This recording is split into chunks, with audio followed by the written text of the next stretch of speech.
Good morning everyone. आज the Hindu का first editorial मैं डिस्कस करूँगा। ये एडिटोरियल न्यू दिल्ली एडिशन के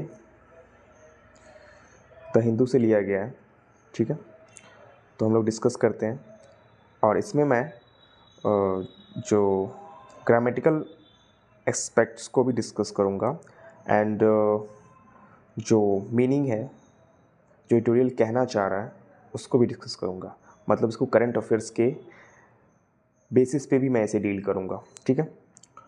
तो स्टार्ट करते हैं। हेडिंग है न्यूक्लियर स्पेक्टर, ठीक है।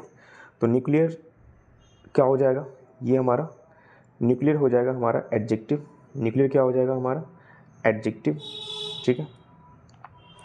न्यूक्लियर हमारा क्या हो जाएगा एडजेक्टिव, ठीक है। और स्पेक्टर क्या हो जाएगा, ये हो जाएगा हमारा नाउन, ठीक है। ये होगा जो हमारा एडजेक्टिव और ये हो जाएगा हमारा नाउन, ठीक है। क्लियर। तो हम पार्ट वाइज डिस्कस करेंगे, सबके पार्ट्स ऑफ स्पीच को डिस्कस करेंगे, उससे इंग्लिश समझना काफ़ी आसान हो जाता है, ठीक है। सेकेंड लाइन पे आते हैं, Israeli and US action. Israeli and US action, ये भी नाउन, ये भी नाउन और ये भी नाउन, ठीक है। ये कंबाइंड क्या हो गया, कंबाइंड एक साथ जब नाउन एक से अधिक लिखा हुआ हो तो उसे हम कंपाउंड नाउन ट्रीट करते हैं। क्या ट्रीट करते हैं, कंपाउंड नाउन, ठीक है। ये बीच में एंड है, कंजंक्शन है, ठीक है। अगेंस्ट, अगेंस्ट क्या हो जाएगा प्रीपोजिशंस। अगेंस्ट क्या हो जाएगा प्रीपोजिशंस। अगेंस्ट ईरान, ईरान फिर नाउन हो जाएगा हमारा, ठीक है। अमाउंट टू न्यूक्लियर ब्रिंकमैनशिप, ठीक है। Amount to nuclear brinkmanship, amount हो जाएगा हमारा B1, ठीक है।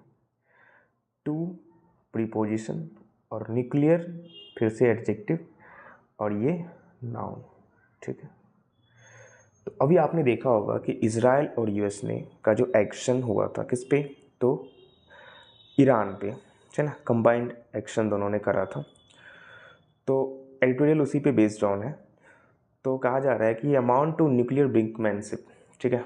तो ये जो है न्यूक्लियर ब्रिंकमैनशिप को लाएगा कि जितने भी हम लोगों ने न्यूक्लियर वेपन्स को ना यूज़ करने के लिए जितने भी हम लोगों ने ट्रीटी साइन करे थे, लाइक जो है हमारा NPT है जो कि 1968 में साइन हुआ था, फिर JCPOA है जो 2015 में साइन हुआ था, to curb on using nuclear weapon. तो ये एक्शंस जो है ये सारे ट्रीटी को वायलेट कर रहा है। ये सारे ट्रीटी को हम जो देख रहे हैं उसको जो है कंट्री वायलेट करने की जो है वो स्टेप लेगा, ठीक है। आगे चलते हैं। After 12 day intense missile barrage, ठीक है, and air attacks following Israel's illegal aerial attacks on Iran, the two countries finally announced a ceasefire on Tuesday. तो 12 डेज से इंटेंस मिसाइल बैराज, मतलब बैराज मीन्स होता है attack, ठीक है, आक्रमण मिसाइल्स का जो है 12 डेज, जो पिछले 12 डेज से जो चल रहा था वो इंटेंस मिसाइल अटैक चल रहे थे। कहाँ पे, तो इजराइल पे। पहले तो इजराइल ने ईरान पे करा, फिर ईरान ने इजराइल पे करा, फिर इस फाइट में यूएस का भी इन्वॉल्वमेंट हुआ। यूएस ने भी अपने जो है काफ़ी जो है डिवेस्टेटिंग बॉम्बर यूज़ करा था, ठीक है। तो आप लोगों ने देखा होगा उसको। तो कह रहे हैं कि जो अटैक हुआ है ये 12 डेज़ के बाद दोनों कंट्री ने फाइनली सीज़ फायर अनाउंस कर दिया है। Ostensibly conducted pre-emptive strike on Iran nuclear facilities, ठीक है। The Israel attacks graduated into a full-fledged war that also involved US strike on Iranian nuclear installation, ठीक है। तो ये जो है प्री एम्प्टिव था, मतलब फिर से डिसाइडेड था, ठीक है। Strike on Iran nuclear facilities, जो इजराइल का अटैक्स था वो फिर से प्री डिसाइडेड था, फिर से मतलब प्री एम्प्टिव का मीनिंग ये होता है कि ये पहले भी किया गया था इजराइल के द्वारा या यूएस के द्वारा कि ईरान जो है अपने न्यूक्लियर फैसिलिटीज़ को इंक्रीज ना करे, ठीक है। तो ये जो है attacks graduated into a full fledge war. तो ये जो है ग्रेजुएटेड मतलब बढ़ जाना, ये फुल फ्लेज वॉर की तरफ बढ़ गया था। और बात जो है काफ़ी डेंजरस तब हो गई जब यूएस का इन्वॉल्वमेंट इसमें हो गया, ठीक है। यानी कि यूएस ने भी अपने जो है काफ़ी जो है एक B-25 बॉम्बर उसने यूज करे थे ईरानियन न्यूक्लियर इंस्टॉलेशन को डिस्ट्रॉय करने के लिए। These stakes in blithely ignoring the dangerous radioactive leakage and their subsequent responses point to the stark nature of a fragile international order now threatened by escalating nuclear risk from West Asia to Ukraine and even the Indian subcontinent, ठीक है। तो ये जो attack है ये totally ignore करके किया गया। किसको इग्नोर करके किया गया कि फर्स्ट ऑफ ऑल ये सारा अटैक जो है न्यूक्लियर फैसिलिटीज़, न्यूक्लियर इंस्टॉलेशन को डैमेज करने के लिए था by the US, by Israel, ठीक है, ऑन ईरानियन लैंड, ठीक है। तो इन्होंने थोड़ा सा भी ये ध्यान नहीं रखा कि अगर रेडियो एक्टिव लीकेज हो जाता है तो इससे काफ़ी डेंजरस सिचुएशन क्रिएट हो सकता है, नॉट ओनली फॉर ईरान, ये सिचुएशंस फॉर पूरे वेस्ट एशिया के लिए क्रिएट हो सकता था अगर रेडियो एक्टिव लीकेज हो जाता तो, ठीक है। और ये कह रहा है कि ये जो फ्रेजाइल इंटरनेशनल ऑर्डर है, मतलब काफ़ी जो बदतर इंटरनेशनल ऑर्डर है, कोई रिस्पॉन्सिबिलिटी नहीं है, कोई किसी को किसी चीज़ों की रिस्पॉन्सिबिलिटी नहीं है, इंटरनेशनल ऑर्डर का किसी को कोई मतलब नहीं है। ये फ्रेजाइल ऑर्डर जो है ये थ्रेटेंड कर रहा है ना। किसको थ्रेटेंड कर रहा है? By escalating nuclear risk from West Asia to Ukraine. ये जो वेस्ट एशिया है जिस पे किसने अटैक करा है, तो West Asian country like Iran पे किसने अटैक करा है, तो यूएस ने अटैक करा है, इजराइल ने अटैक करा है। और आपको पता है कि यूक्रेन और रशिया के बीच ऑलरेडी युद्ध कंटिन्यू है और यूएस जो है इनडायरेक्टली सपोर्ट कर रही है यूक्रेन को। पहले तो डायरेक्टली कर रही है लेकिन अब जब से ट्रम्प साहब आए हैं तब से इनका सपोर्ट कुछ कम हुआ है। फिर भी ये कह रहा है कि अगर वो दोनों वॉर तो आज 2-3 साल से कंटिन्यू है यूक्रेन और रशिया के बीच, तो क्या हो सकता है यहाँ पे कि जो वेस्ट एशियन कंट्री है वो कहीं अपने न्यूक्लियर वेपन्स यूक्रेन पे ना यूज़ कर ले, क्योंकि यूक्रेन एलाय है यूएस एंड इजराइल का और इधर यूएस एंड इजराइल ने ईरान पे अटैक करा है। तो अब कुछ समय बाद ये हो सकता है कि ईरान या अदर वेस्ट एशियन कंट्री उस यूक्रेन पे अटैक कर दे, ठीक है, और एंड इवन इंडियन सब कॉन्टिनेंट। और फिर हो सकता है कि फिर वो जो है रिटेलिएशन करे, तो फिर वो जो है West Asian country plus Indian subcontinent के लिए भी डेंजरस हो सकता है। The attacks on Iran might have damage its nuclear installation. तो कह रहा है ये जो अटैक हुआ है ईरान पे वो might have damaged it's nuclear installation. मान लेते हैं कि उसके न्यूक्लियर स्टेशन को ये डैमेज कर दिया होगा, and in particular it's uranium enrichment capabilities. तो उसके जो यूरेनियम इनरिचमेंट कैपेबिलिटीज़ हैं उसको डैमेज कर दिया हो, मान लेते हैं, येट फिर भी this naked aggressions was against a signatory to the nuclear non-proliferation treaty and a country that had willingly subjected its facilities to international scrutiny। फिर भी ये क्या है, ये बहुत गलत है। ये जो नेक्ड एग्रेशन है अगेंस्ट ईरान, और ईरान ऐसा कंट्री जो कि सिग्नेटरी है, किसका सिग्नेटरी है? एनपीटी का।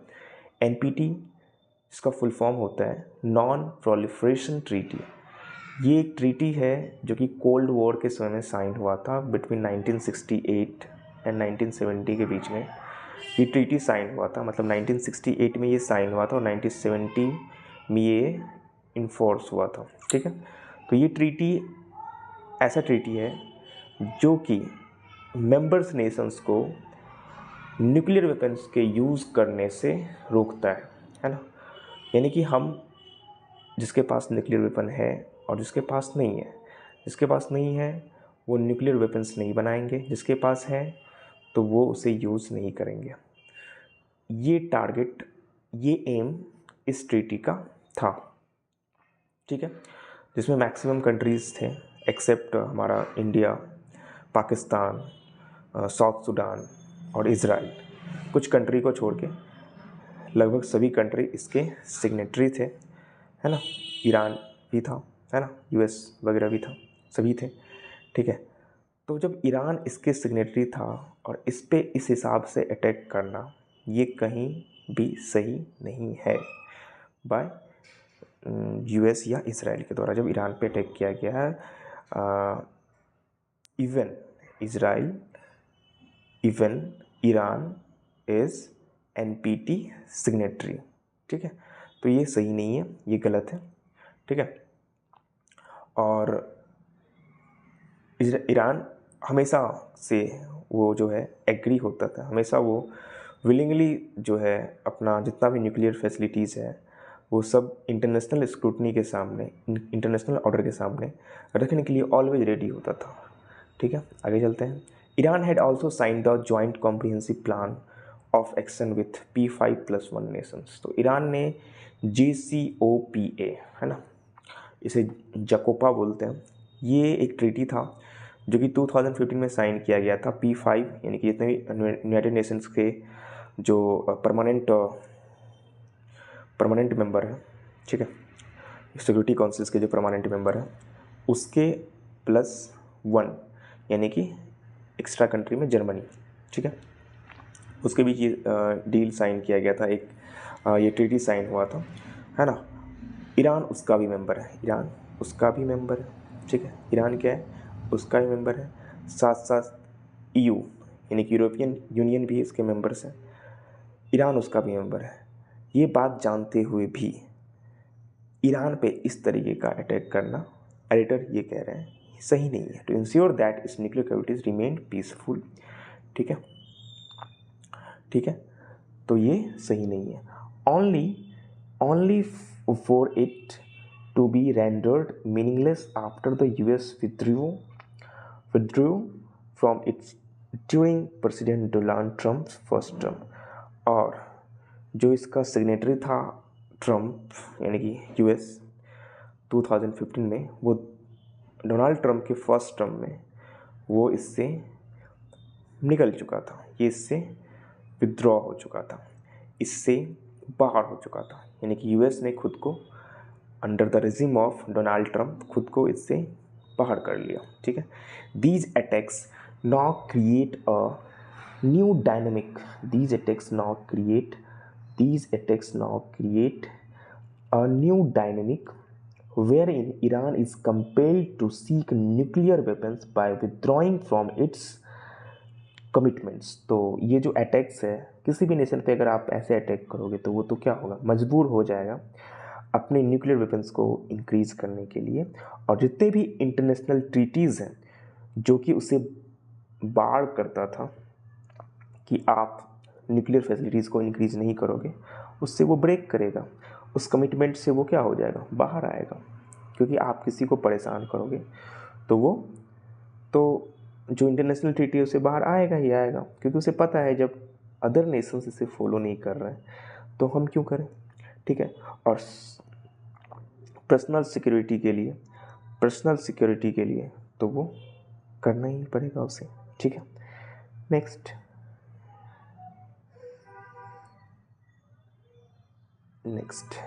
ठीक है, तो देखते हैं।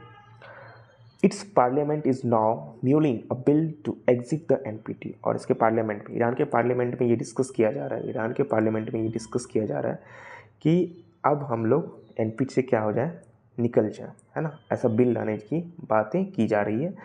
And use them as a deterrent, deterrent, as a deterrent हम इसे यूज़ करें, ठीक है, एज अ डेटरेंट हम इसे यूज़ करें। Meanwhile any step Iran takes to do so could be used to justify further aggression by Israel and US। अगर कोई ऐसा काम ईरान अगर स्टेप लेता है तो ये जस्टिफाई होगा, किसको जस्टिफाई करेगा कि ईरान ने और इजराइल ने और यूएस ने उस पर अटैक करा। That is the reason behind कि उसने ये स्टेप लिए, ठीक है, that will be the reason behind. Thereby rejecting international laws and the NPT non proliferation norms, यानी कि वो इंटरनेशनल लॉज को रिजेक्ट करेगा और एनपीटी के नॉन प्रोलिफरेशन नॉर्म्स को भी रिजेक्ट करेगा। Israel hypocrisy is stark, clear है, उसके जो हिपोक्रेसी हैं वो टोटली क्लियर है। It remains non signatory to NPT and refuses any oversight of its undeclared but non arsenal, ठीक है। तो उसने जो है एनपीटी से तो वो बाहर है ही, ठीक है, और हमेशा and refuses any oversight of its undeclared but non Arsenal, और उसके पास जो अनडिक्लेयर्ड जितने भी उसके पास वेपन्स हैं, आर्सेनल्स हैं, वो अनडिक्लेयर्ड, ठीक है। यानी कि होता है कि काफ़ी ऐसे ट्रीटीज़ हैं हमारे इस नेशंस के बीच जिसमें हमें डिक्लेयर करना होता है, बताना होता है अदर नेशंस को कि हमारे पास इतने वेपन्स हैं, इतने ये वेपन्स हैं, इतने टैंक हैं, इतने ये हैं, ठीक है। तो उसने इसको भी अनडिक्लेयर्ड करा है और आर्सेनल तो उसके पास है ही, ठीक है। नेक्स्ट आर्सेनल तो है। This raises the possibility that it values nuclear weapons not for deterrence but for their destructive potentials। तो ये बताता है कि वो अपने deterrence मतलब होता है कि यूज़ ना करें, बस पर्सनल सेफ्टी के लिए हम उसे रखें, ठीक है, यूज़ नहीं करना है। तो ये जो पॉसिबिलिटी है इजराइल की, जो ये जो मनमाना नेचर है, ये डिस्क्राइब कर रहा है, ये एक्सप्रेस कर रहा है कि वो जो न्यूक्लियर वेपन्स अगर उसके पास हो या अगर उसने बना लिए तो वो इसे एज अ डेटरेंस नहीं यूज़ करेगा, as a destructive potential use करेगा उसे वो। US protection emboldens it to pursue destructive policies in Gaza. और अभी आपने जस्ट देखा कि किस तरीके से इजराइल ने अपने डिस्ट्रक्टिव पॉलिसी को यूज़ करा विथ सपोर्ट्स ऑफ यूएस का सपोर्ट उसे हमेशा से रहा है, आगे भी रहेगा। और उसने गाजा में कितने डिस्ट्रक्टिव जो है अटैक करे, है ना। And illegal war in West Asia combined with the Russian threat to use nuclear weapon to deter conventional aggression by NATO following its Ukraine invasion, these actions reveal how renewed competition among great powers, ठीक है। तो अभी आपने देखा होगा कि ये जो रसिया यूक्रेन का वॉर है, ये वॉर का मेन रीज़न ये है कि यूक्रेन नाटो में शामिल होना चाहता था और रसिया का मानना ये था कि अगर यूक्रेन नाटो में शामिल हो जाएगा तो हमारे बॉर्डर के पास एक ऐसा कंट्री जनरेट हो जाएगा जो कि नाटो में शामिल होगा। और नाटो का रूल्स ये है कि अगर नाटो के किसी भी मेंबर कंट्री पे आप अटैक करते हो तो वो अटैक पूरे नाटो मेंबर्स पे माना जाता है, यानी कि वो पूरे नाटो मेंबर्स आपको जो मिल के आप पे अटैक कर सकती है, ऐसा नाटो के रूल्स हैं, नाटो के जो है कॉन्स्टिट्यूशन में ऐसा बताया गया है, ठीक है। तो रसिया ये चाहता था कि यूक्रेन नाटो में शामिल ना हो, ठीक है, उसी के लिए इसने काफ़ी जो है ये वॉर अभी तक कंटिन्यू है, ठीक है। Combined with threat use nuclear weapons to deter conventional aggression by NATO, ठीक है। तो जो है नाटो का जो जितने मेंबर कंट्री है उसने जो है ये जो एग्रेशन का यानी कि न्यूक्लियर वेपन्स के यूज़ करने का जो है वो दिखाया था किसको, रसिया को, ठीक है। तो रसिया उसके चलते जो है यूक्रेन पे इन्वेजन करा था। These actions reveal how renewed competition among the great powers. और ये चीज़ ये बता रहा है कि कैसे ग्रेट पावर्स के बीच में जो है कंपटीशन इंक्रीज हो चुका है। क्या इंक्रीज हो चुका है?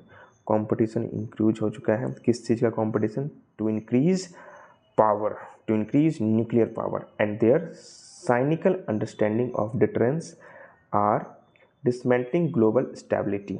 और उसका जो साइनिकल अंडरस्टैंडिंग है, मतलब ना समझने की जो कैपेसिटी है, ना समझी हम कह सकते हैं इसको, ये पूरा का पूरा ग्लोबल स्टेबिलिटी को डिसमेंटल कर चुका है। ठीक है।